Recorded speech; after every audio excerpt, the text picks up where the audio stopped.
Ya está con nosotros en estudio el subsecretario del Ministerio de Vivienda y Ordenamiento Territorial, Cristian De Candia. Un gusto recibirte esta mañana. ¿Cómo estás? Muchas gracias, un placer. Sabemos que estuviste el lunes y has estado cerca de lo de los efectos, ¿no?, del temporal en el departamento de Salto. ¿Cuál es el balance primario, por lo menos a nivel de vivienda, ¿no?, que ustedes han hecho en el lugar? Sí, así es. El lunes estuvimos con el presidente de la República y el subsecretario del Ministerio de Ganadería, Agricultura y Pesca recorriendo, digamos, los dos ejes de mayor afectación por el temporal, que son el aparato productivo, sobre todo el mundo hortifrutícola, que realmente tiene daños complejos, que va a ser difícil y va a llevar tiempo poder recuperar, y el Ministerio de Ganadería está trabajando en ello. Y por otro lado, el eje de la vivienda, donde en principio el SECOED nos hablaba de unos 250 casos, 250 viviendas, familias que estaban afectadas por el temporal. Rápidamente, a partir del martes, estuvo presente allí la coordinadora del Plan junto con el coordinador regional y los equipos de la DINAVI, del Ministerio de Vivienda. Esas 24 duplas entre arquitectos y técnicos sociales comenzaron un relevamiento en los primeros casos que planteaba el SECOED. Nosotros creemos que vamos a estar llegando a unas 400 viviendas, unos 400 casos. Ya vamos sobrados los 300 y generalmente todos los días aparece algún caso más. Esto se hace en base a un semáforo. De voladura de techo. Bueno, ¿Cuáles son las principales? Exacto, se hace un semáforo de daños. Obviamente los semáforos marcados en rojo son aquellos casos donde el daño es estructural, donde la vivienda no puede ser habitada, donde rápidamente hay que generar algún instrumento o alguna herramienta que permita movilizar a la familia de esa vivienda, sea un subsidio de alquiler, sea generar o conseguir otro espacio en alguna vivienda disponible del Ministerio, de la Intendencia o similar, para poder sacar a la familia de allí. Puede ser por voladura de techos, en algunos casos cayeron árboles sobre algunas viviendas, hay algunos casos muy emblemáticos donde la persona incluso recibió el árbol al lado de su cama mientras dormía, en plena madrugada. Imagínense lo que fue eso, sin luz, porque estuvo todo Salto sin luz durante toda esa madrugada y varios días más. En algunos casos, niños que estaban solos, a manos de adolescentes. Bueno, hay todo un trabajo que hacer también en términos de acompañamiento social en algunos casos. Después están los semáforos amarillos, que son allí donde hay daños complejos, pero la familia todavía puede llegar a habitar la vivienda. Y bueno, el verde, que es donde la familia ya realizó algún tipo de arreglo en esa vivienda, pero hay que mejorarla por parte de los técnicos del Ministerio. ¿Cuántos recursos se están disponiendo para atender por lo menos los semáforos rojos y amarillos? Bueno, en principio lo que sucede en Salto es que el Ministerio ya estaba trabajando con mucha fuerza. Recordemos que este periodo duplica los recursos colocados en la emergencia habitacional, que llegan en este periodo a 300 millones de dólares. En Salto estábamos inaugurando en 15 días 90 viviendas del asentamiento La Amarilla. Está el Plan Juntos construyendo 40 viviendas más en el asentamiento Puente Blanco. Se está firmando ahora 350 hogares del asentamiento La Esperanza. Es decir, ya teníamos recursos puestos allí. Lo que hicimos en principio fue movilizar algunos de esos recursos humanos, de esos arquitectos, asistentes sociales, cuadrillas que teníamos trabajando en el Ministerio para atender estas emergencias. Lo que habrá que considerar después es la cuestión presupuestal. Bueno, ¿qué tantos recursos nos van a incidir? Que ese número todavía no está cerrado, para ver si sale del presupuesto general, quinquenal que tiene el Ministerio, o si necesita algún refuerzo, que ahí ya será parte de una discusión del Ministerio con el Ministerio de Economía y la OPP, ¿no? Claro, y estamos hablando de que les entregan materiales o le ayudan a reconstruir parte de la casa. No, a ver, esto se complementa junto con el SECOED. El SECOED lo que hace es entregar en general kit de limpieza, chapas y colchones, básicamente, o trasladar a las familias hacia refugios cuando no pueden vivir allí. Lo que hace el Ministerio de Vivienda es el mapeo general, digamos, de toda la situación de la familia y atender las cuestiones estructurales y puntuales, desde con UTE mejorar una instalación eléctrica o de mejorar una instalación sanitaria o colocar un baño o hacer el arreglo de una pared. En realidad se hace todo. La atención general de la vivienda la hace el Ministerio de Vivienda, a través del Plan Juntos o a través de DINAVI. Claro, te pregunto por qué en las últimas horas el presidente Orsi estuvo en el Congreso de Intendentes, va a plantear que estar atentos a lo que puede ser, por ejemplo, alguno de los fenómenos que pueda estar asociado al niño, con el tema, por ejemplo, de incremento de lluvia, sobre todo para la primavera.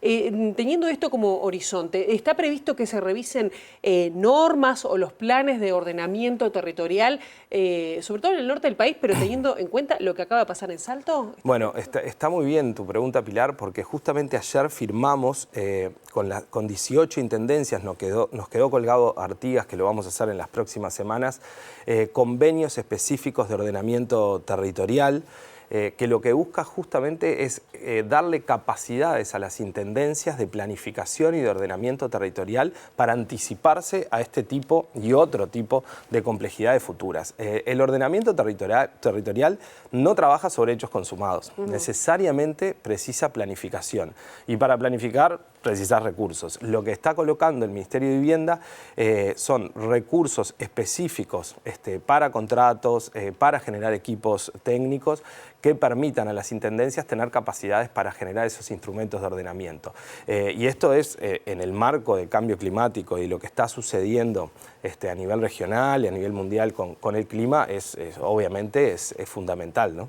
¿Y esto va a pasar en Salto o va a pasar en todo el país? Esto es en todo el país. Muchos cursos de agua y siempre están ese riesgo. Sí, y son riesgos climáticos distintos. Sí. Muchas veces son inundaciones, a veces son sequías, tienen que ver con distintas complejidades que el clima nos trae, ¿no? Bien, y volviendo a Salto, antes de ir a otros temas, ¿cómo está previsto el seguimiento de las familias que han sido más afectadas en este temporal? Bueno, ahí los equipos sociales del Ministerio hacen un seguimiento permanente, los formularios que se generaron en la semana, esta misma semana, que ha parecido muy largo con este día de Salto, pero fue esta misma semana, el día martes contienen ya todo el seguimiento social, cantidad de menores, situación de los menores, de adultos mayores, discapacidades, y los equipos sociales le hacen un seguimiento permanente que va más allá de la vivienda, ¿no? ¿Se sabe cuál es el número redondo de gente más afectada? Bueno, en familias que está atendiendo vivienda, nosotros suponemos que vamos a llegar a las 400. El total puede ser más amplio. Bien. Te cambio de tema y voy al tema de... Vuelvo a Montevideo. Hay todo un trabajo con respecto al tema de redensificación de la ciudad vieja, es decir, hacerla como más, con más población para la gente que nos está escuchando. ¿Cuáles son las prioridades que está planteando el Ministerio para llevar adelante esta redensificación? Sí, hay varias cuestiones. La ciudad vieja, a diferencia de sus barrios vecinos, Palermo, Barrio Sur, Cordón, por decir algunos, la misma La Aguada, si vamos un poco más lejos, la Comercial, la Blanqueada, no tuvo crecimiento en cantidad de habitantes. El crecimiento de los barrios directamente vecinos de Ciudad Vieja ha sido exponencial en los últimos 15 años por diferentes motivos, por diversas razones, pero una de ellas fue el crecimiento del stock de vivienda. Más allá después de lo que sea el mercado inmobiliario, de las formas de acceder, quién compra, quién no, cómo se vive, qué tipo de construcción hay, la realidad es que fue exponencial el crecimiento de la población. En Ciudad Vieja lo que ha pasado es el camino contrario. Se ha perdido el 40% de población en los últimos 50 años. Llegaron a vivir más de 40.000 personas en Ciudad Vieja, hoy no se supera los 13.000 personas, con un piquito de aumento en el último censo que no llega a las 200 personas, muy poco. Sin embargo, las diferentes administraciones departamentales desde hace 25 o 30 años han colocado recursos para mejorar la Ciudad Vieja, para mejorar los entornos, para hacer inversiones culturales, para generar nuevas peatonales.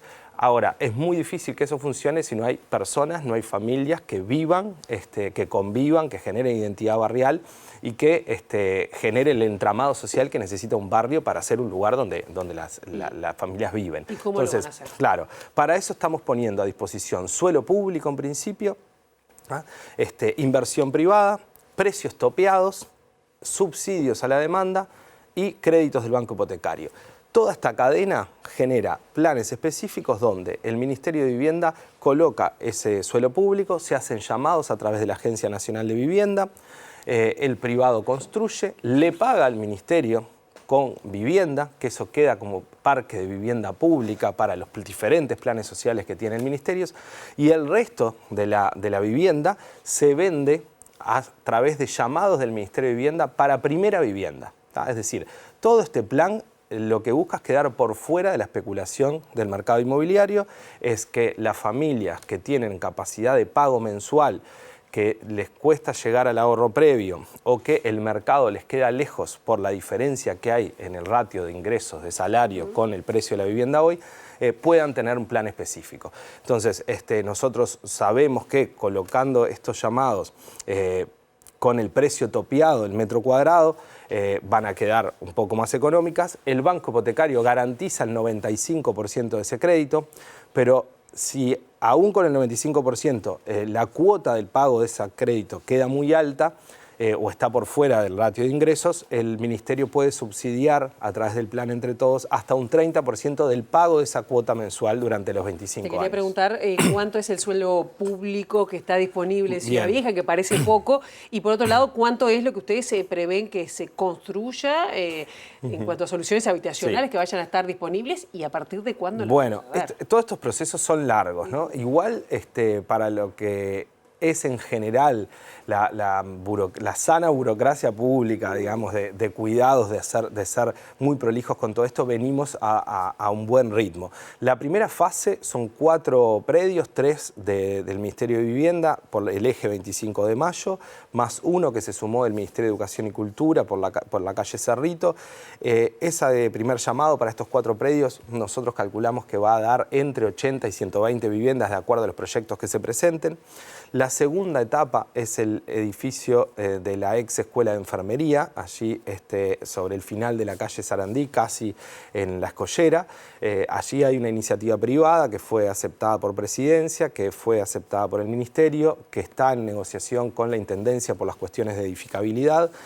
Tenemos que generar luego el llamado competitivo que prevé el marco de la ley, pero sea que gane este proyecto o alguno que le compita, estamos hablando entre 200 y 250 viviendas más como la segunda fase. ¿Y se va a habilitar la construcción en altura, que es algo debatido y que se cuida en algunos lugares patrimoniales? Bueno, a ver, esto depende del caso y depende de las propuestas. Este es un tema mucho más específico de la Intendencia y de qué tanto el Departamento de Planificación Urbana y específicamente Patrimonio permite la altura. Por ejemplo, en el caso de esta enfermería, la propuesta inicial era una, la contrapropuesta de la Intendencia es otra y en este momento el proyecto está en manos del privado que la presentó para decir, bueno, si puede seguir adelante y si acepta la contrapropuesta de la Intendencia a efectos de generar las factibilidades ambientales, de tránsito y en fin, para que luego nosotros hagamos el llamado, ¿no? Es todo un entramado complejo de cuestiones públicas, legales, normativas que hay que cuidar, pero de una u otra forma, por eso decía lo de 200 a 248, porque 248 decía la iniciativa privada y ahora se bajaron un poco los metros a construir, seguramente por esta cuestión de las alturas y de la pieza urbana que implica. Y después tenemos una tercera etapa, que allí escala aún más el proyecto, que es el predio del Ministerio de Defensa, de balizamiento de la Armada, que está cruzando la Escollera Sarandí, donde el Ministerio de Defensa ya ha aceptado colocar este predio a disposición de esta política de densificación. Está todavía en vueltas internas del Ministerio de Defensa y la Armada para venir. Allí sería una tercera fase. Y ahí sí entran más de 500 o 600, son 3 padrones muy grandes sobre la Rambla. Nosotros creemos que vamos a lograr entre 750, 1.200 de acuerdo al proyecto de detalle que se haga, porque todo esto tiene que pensarse a partir de que se incorporan muchas viviendas con el espacio público, hay que pensar qué pasa con la infraestructura educativa, ¿no? O sea, una cosa es 4.000 personas más, bueno, qué pasa con las escuelas, qué pasa con los liceos. Con la movilidad, exacto, con el sol de Ciudad entonces, Vieja. hay que pensarlo muy bien. Yo no creo que esté asociado igual, por esto del sol, a un aumento de altura considerable en toda la Ciudad Vieja, quizás sí más en los márgenes, ¿no? Claro. Ya tenemos que ir cerrando, pero ¿existen otros barrios de Montevideo donde este tipo de estrategias se va a aplicar o el foco es Ciudad Vieja? No, en realidad, de hecho, la comisión que conformamos, donde están trabajando varios ministerios y la Intendencia, es de redensificación de áreas centrales. Estamos comenzando por el Plan Ciudad Vieja, pero a medida que eso vaya saliendo y salgan los llamados, después, mientras dura la construcción, vamos a encarar otras zonas. Está La Aguada, está Goes, se puede trabajar aún más en la Blanqueada, mismo en la Comercial.